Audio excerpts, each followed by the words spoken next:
سوال پوچھا ہے بھائی اشرف صاحب نے نطقانی سے، کہتے ہیں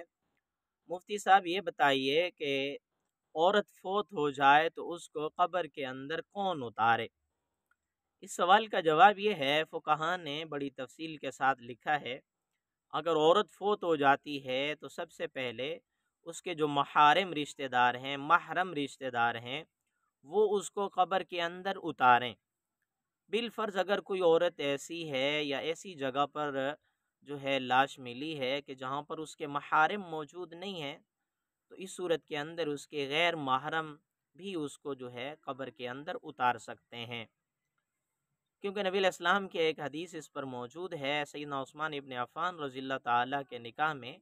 یک بعد دیگر نبی علیہ السلام کی دو بیٹیوں میں سے دو بیٹیاں نکاح کے اندر آئیں، سیدہ رقیہ، سیدہ ام کلثوم۔ ان میں سے ایک کے انتقال پر جب ان کو قبر میں دفنانے کی باری آئی تو نبی علیہ السلام نے غالباً ابو طلحہ انصاری رضی اللہ تعالیٰ عنہ وہ قبر کے اندر اترے اور انہوں نے قبر کے اندر اتارا، اور ان کے ساتھ باقی لوگ بھی تھے۔